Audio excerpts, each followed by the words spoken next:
చేయమచ్చు. అయితే ఇక్కడ నిన్న ముఖ్యమంత్రి రేవంత్ రెడ్డి గారు మాట్లాడిండు చాలా అగ్రెసివ్గా అండ్ చాలా ఏమంటారు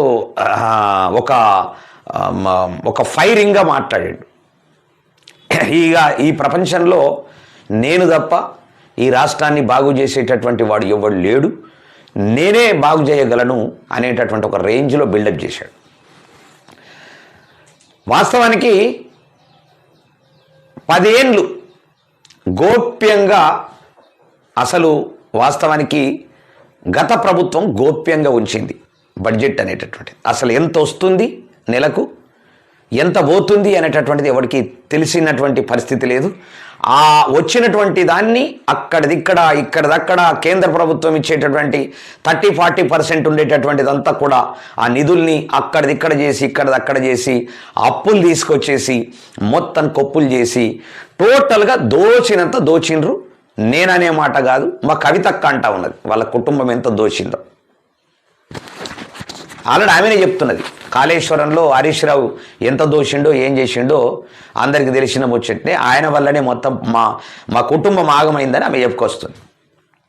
సరే, ఏదేమైనప్పటికీ ఎవరు ఏమన్నప్పటికీ అక్కడ నిన్న చెప్పుకొచ్చిన కథ ఏంటంటే, ఇక ఆల్రెడీ కోపంతో మాట్లాడుతూ ఉన్నాడు మొత్తం. ఆల్రెడీ ఏమని, కాలేజీలు, ప్రైవేటు కాలేజీలు ఒకవేళ మీరు గినక ఓపెన్ చెయ్యకపోతే ఖబర్దార్ మీ మీ మీ మీ మీ కథ ఏందో నేను చెప్తా అని చెప్పేసి చెప్పుకొచ్చిండు. ఒకరిద్దరు పేర్లు కూడా చెప్పిండు. ఏమని, వాళ్ళు నాకు ఇంకా కాలేజీలు కావాలని పర్మిషన్ కోసం వస్తే నేను పర్మిషన్ ఇయ్యందానికి వాళ్ళు ఎగేసి పిల్లగాళ్ళని ఇబ్బంది పెట్టడానికి,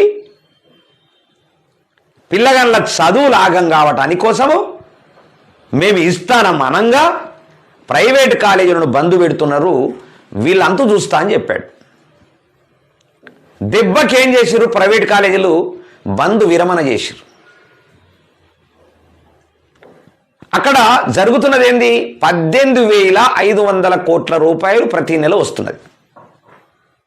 దాంట్లో 6,000 కోట్లు ప్రభుత్వ ఉద్యోగాలకు వెళ్ళిపోతే 6,500 కోట్ల రూపాయలు ఉట్టిగా అప్పుకు వడ్డీ కట్టడానికి పోతుందట.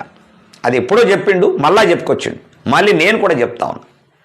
6,500 కోట్ల రూపాయలు ప్రభుత్వానికి ఏది వడ్డీ అక్కడిదక్కడే పోతున్నది, బ్యాంకుల నుంచి అటే కట్ అయిపోతున్నది ఈఎంఐ రూపంలో.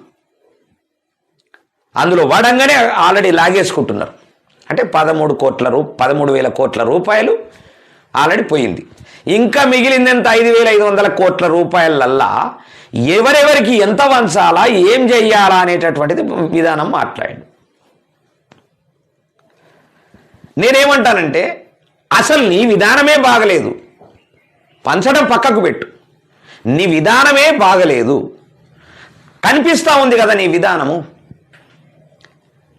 హైడ్రా పేరు మీద పేద ప్రజల ఇళ్లను కూల్చి, హైడ్రా పేరు మీద పేద ప్రజల ఇళ్లను కూల్చి ఉన్నోళ్ళ ఇళ్లను కాపాడడం అనేటటువంటిది నువ్వు చేస్తున్నటువంటి నిజాయితీ ఏందో ఇక్కడ అర్థమవుతుంది. కాంగ్రెస్ ప్రభుత్వం రావటానికి కష్టపడ్డటువంటి వాళ్ళనందరినీ పక్కకు పెట్టి ఎవడైతే వ్యతిరేకంగా పనిచేసిండో వాడిని ఆల్రెడీ అందలం ఎక్కిస్తున్న పరిస్థితి చూస్తే అర్థం కావట్లేదా రేవంత్ రెడ్డి గారు? ఆయనకు బుద్ధి లేక సినిమా బైఫర్కేషన్ చెయ్యలే. మరి నువ్వేం చేస్తున్నావు? సినిమా ఇండస్ట్రీ బైఫర్కేషన్ కాకుండా కనీసం మరాఠీ సినిమాల్లాగన్నా తెలంగాణ కళాకారులు సినిమాలన్నా తీసుకొని ఒక 10-15 ఏళ్ళ తర్వాత ఒక మంచి 100 కోట్ల సినిమా చేసేటటువంటి అవకాశం వస్తుంది కదా. వాళ్ళు రూఢి అవుతారు కదా, వాళ్ళు ప్రాక్టీస్ అవుతారు కదా. మరి ఎందుకోసం సినిమా ఇండస్ట్రీ బైఫర్కేషన్ చేయట్లే? ఇవన్నీ లెక్కలు చెప్తా ఉన్నావు, బాగానే ఉన్నది. ఆ లెక్క ఎందుకు చెప్తలేవు? నంది అవార్డులను తీసి గద్దర్ అవార్డు పెట్టినావు. ఏ ప్రాతిపదికన గద్దర్ అవార్డు పెట్టినావు? 42% రిజర్వేషన్ ఇస్తానని కులాలను క్యాప్చర్ చేసుకొని మళ్ళొక్కసారి ముఖ్యమంత్రి కావాలని ప్రయత్నం చేయడం కాదా? సరే, ఇవన్నీ పక్కకు పెడదాం. ఆ కాలేజీలకు పర్మిషన్ ఇచ్చింది ఎవరు? ఆ కాలేజీలకు పర్మిషన్ ఇచ్చింది ఎవరు? సరే, పర్మిషను గత ప్రభుత్వం ఇచ్చింది, లేదా మీ ప్రభుత్వమే కాంగ్రెస్ ఉన్నప్పుడు తెలంగాణ రాకున్న ముందు ఇచ్చింది అనుకుందాం. అసలు కాలేజీలు, ప్రైవేట్ కాలేజీలు అనేది కేవలం తెలంగాణ వచ్చిన తర్వాత విచ్చలవిడిగా ఓపెన్ చేశారు. ఒక్కొక్కడికి 5, 10, 15, 20, 100 కాలేజీలు కూడా ఉన్నాడు. ఎవరిచ్చారు పర్మిషను? గత ప్రభుత్వం ఇచ్చింది. మరి మేమేమంటున్నామంటే విద్యా వైద్య మీద కొట్లాడుతున్నాం కాబట్టి ఒక 2 కాలేజీలు తీసేయు, ఒక 2 కాలేజీలు గవర్నమెంట్ కాలేజీలు కట్టు, ఫిలప్ అయిపోతుంది కదా. సంవత్సరానికి ఒక 4-10 కాలేజీలని తీసేసుకుంటా 4 కాలేజీలని ఫిలప్ చేసుకుంటూ వస్తే 2 ఏళ్ళు అయింది. 2 ఏళ్ల నుంచి ఒక 10 కాలేజీలు కట్టి, ఒక 10 కాలేజీలను నిర్మాణం చేసి, ఆ 10 కాలేజీలలో ఈ 10 కాలేజీలు తీసేసి 10 కాలేజీలు ఫిలప్ చేయి. అందులో ఉన్న విద్యార్థులు ఇందులో చేరుతారు, అయిపోయా. అన్ని సౌకర్యాలు ఇయ్యు, ప్రైవేట్ కాలేజీలకు తలదన్నే విధంగా ఇయ్యు. మరి నువ్వే ఏమంటున్నావు? మేము ఎంక్వైరీ చేయడం తప్ప అసలు ఏం పెట్టినరు, ల్యాబులు ఏమున్నాయి, పిల్లగాళ్ళకి ఏం చదువు చెప్తున్నారు, వాళ్ళ కథ ఏంది, కార్ఖాన ఏంది అని మేము ఎంక్వైరీ చేయడం తప్ప అంటే ఎంక్వైరీ ఇప్పుడు వచ్చిందా? 2 ఏళ్ల నుంచి, గత సంవత్సరమే అంటే పోయిన సంవత్సరమే ఆ ఎంక్వైరీ చేయాలి కదా. ఆ పోయిన సంవత్సరమే చేయకుండా ప్రాణం మీదకి వచ్చిన తర్వాత యాక్షన్ ప్లాన్ చేస్తున్నావు. ఎందుకు? తప్పించుకోవటానికి. ఇవాళ వాళ్ళను బెదిరించి కాలేజీలు ఓపెన్ చేసినావు, బాగానే ఉంది. విద్యార్థులకు కాలేజ్ ఓపెన్ కావాలా, కావద్దని కాదు. కానీ మేమేమంటున్నాము? మా విద్యా వైద్యం కోసం కొట్లాడే ప్రజా అసెంబ్లీ ఏమంటున్నది? ప్రతి సంవత్సరము 10 కాలేజీలను తీసేయి, 10 కాలేజీలను గవర్నమెంటు కట్టి అభివృద్ధి చేయి.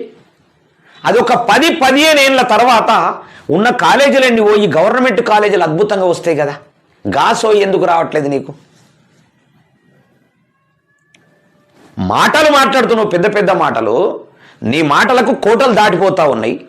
సరే, పర్మిషన్ ఇచ్చిర్రు, ఫీజు రియంబర్స్మెంట్ ఇస్తున్నారు, బెదిరిస్తున్నారు. ఇంకా వాళ్ళ తాటికెళ్ళే దోపిడీ చేసి డబ్బులు తీసుకొని పర్మిషన్లు ఇచ్చి అంటే గవర్నమెంట్ కాలేజీలు పాఠశాలల కన్నా డబలు ప్రైవేటు విద్యా వ్యవస్థను ప్రోత్సహించి ఆ దాంట్లో ఒక్కొక్క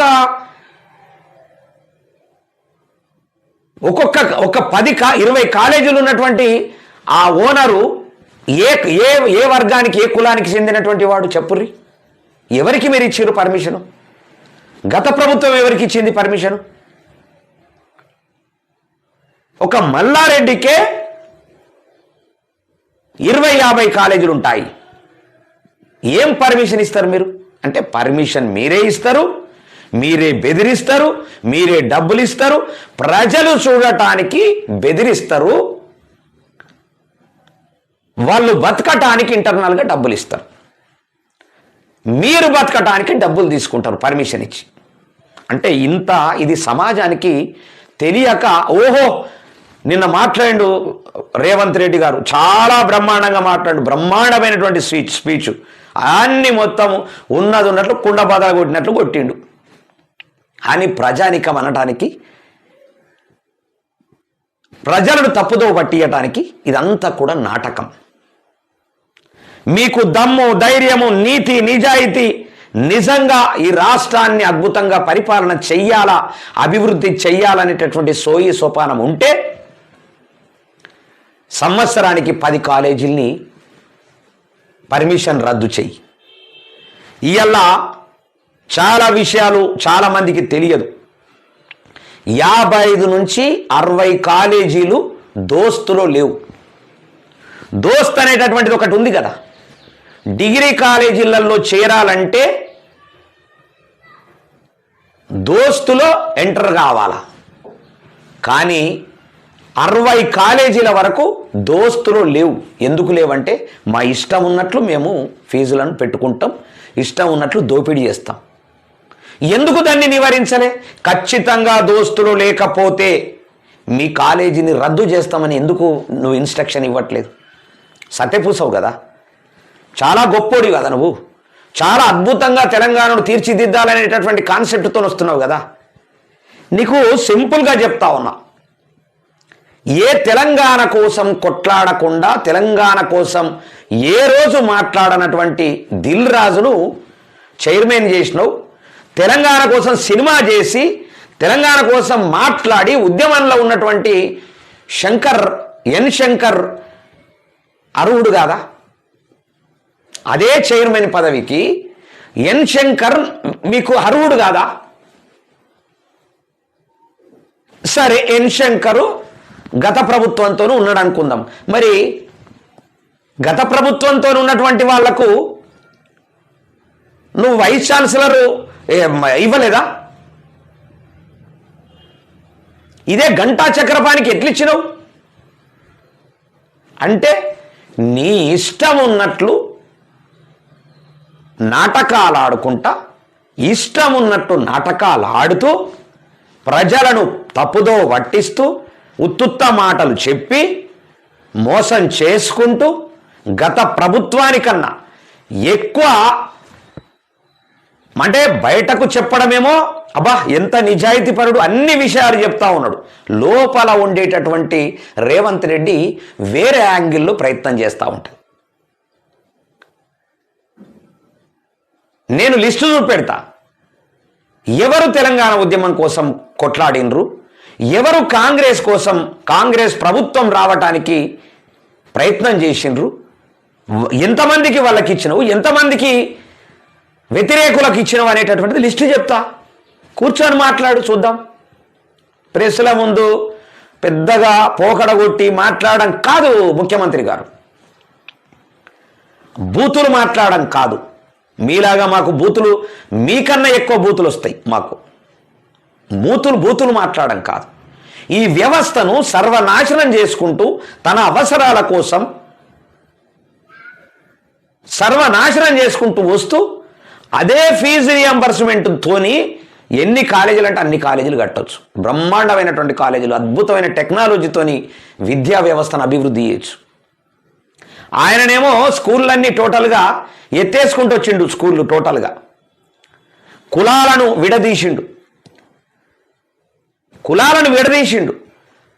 గురుకుల పాఠశాల, ఎస్సీ గురుకుల పాఠశాల, బీసీ గురుకుల పాఠశాల, మైనార్టీల గురుకుల పాఠశాల. అంటే ఒక బ్రాండ్ను మనం ఎవరికన్నా చెప్పుకుంటే వీడు ఎస్సీఓడు అని తెలవాల, వీడు ఎస్టీఓడు అని తెలవాల, వీడు మైనార్టీ అని తెలవాల, వీడు బీసీ అని తెలవాల. తెలవటానికి ప్రయత్నం చేసిండు గత ప్రభుత్వంలో కేసీఆర్. కేవలము అంటే కులము లేదు అంటాడు, కులాన్ని తీసుకొచ్చి ఏదో రూపంలో ముందట పెడతాడు. ఇలా గ్లోబలైజేషన్ అనేటటువంటిది మార్పు చేస్తుందే తప్ప వీళ్ళు ఇంకా అభివృద్ధి చేస్తున్నారు. ఎన్నో తరతరాల నుంచి వస్తున్నటువంటి ఈ దోపిడి, తరతరాల నుంచి వస్తున్నటువంటి కుల వివక్షత ఇవాళ ఆల్రెడీ ఇంకా కొనసాగుతూనే ఉన్నది, ఇంకా బలిష్టంగా కొనసాగుతూ ఉంది. అప్పటికన్నా ఇప్పటికి ఇంకెక్కువ అయిపోయింది. ఎంత చదువుకున్నా, ఎంత అభివృద్ధి చెందినా, టెక్నాలజీ మారినా, ఇలాంటి టెక్నాలజీ వచ్చినా ఇవాళ కులం అనేటటువంటిది బలిష్టంగా ఇంకా విడగొట్టి పాలిస్తున్నారు. మొన్నటిదాకా కలిసి ఉన్నటువంటి బీసీలను విడగొట్టేసిండ్రు, మొన్నటిదాకా కలిసి ఉన్నటువంటి ఎస్సీలను విడగొట్టిండ్రు, మొన్నటిదాకా కలిసి ఉన్నటువంటి మైనార్టీలను విడగొట్టి పాలిస్తున్నారు, మొన్నటిదాకా కలిసి ఉన్నటువంటి ఎస్టీలను విడగొట్టి పాలిస్తున్నారు. ఇది వీళ్ళ వ్యవహారం. ఇదంతా ప్రజానికానికి తెలవాల. కులం బోదు, మతం బోదు, ప్రాంతం బోదు, భాష బోదు, సంస్కృతి బోదు, సాంప్రదాయం బోదు. ఇంకా సాంప్రదాయాల్ని తీసేస్తారు, సాంప్రదాయాల్ని కంప్లీట్గా కనుమరుగు చేసేస్తారు.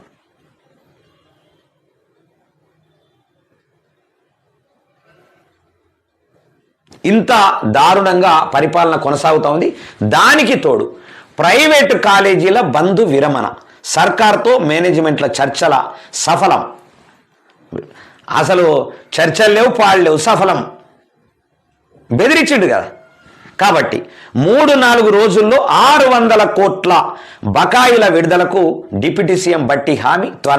త్వరలోనే మిగిలిన రూపాయలు 300 కోట్లు కూడా చెల్లిస్తామని వెల్లడి. వీళ్ళేమో 1200 కోట్లు ఇస్తానంటే వాళ్ళు 5,000 కోట్లు ఇవ్వాలా. గత ప్రభుత్వంలో ఉండేటటువంటి అప్పులు ఏవైతే ఉన్నాయో బ్యాలెన్స్, వాటిని కూడా ఇవ్వాలి, మాకు 5,000 కోట్ల అప్పు ఉన్నది అని వాళ్ళు పెట్టుకున్నారు. మాకు దాంతో సంబంధం లేదు, మా ప్రభుత్వం వచ్చిన తర్వాత 1,200 కోట్లు బకాయి ఉన్నది, ఆ 1,200 కోట్లు మాత్రమే ప్రస్తుతం ఇస్తామని చెప్పేసి ఈయన అనుకొచ్చిండు. ఇక ఫీజు రియంబర్స్మెంట్ బకాయిలు విడుదల చేయాలని డిమాండ్ చేస్తూ చేపట్టినటువంటి బంద్ను ప్రైవేటు కాలేజీల యాజమాన్యాలు విరమించుకున్నాయి. మరి ప్రభుత్వంతో చర్చలు సఫలం కావడంతో ఈ నిర్ణయం తీసుకున్నాం. డిప్యూటీ సీఎం బట్టి విక్రమార్క, మంత్రి కోమటిరెడ్డి వెంకటరెడ్డి శుక్రవారం ప్రజాభవన్లో ప్రైవేటు కాలేజీల మేనేజ్మెంట్లతో చర్చలు జరిపారు. అనంతరం బట్టి మాట్లాడుతూ ప్రైవేటు కాలేజీల యాజమాన్యాలకు గతంలో చెప్పినట్టుగా 1,200 కోట్లకు సంబంధించి 600 కోట్లు ఇప్పటికే విడుదల చేశామని తెలిపారు. ఇగో ఇది వార్త, ఇది ముచ్చట. చూసిరా, బెదిరించి పాలించడం.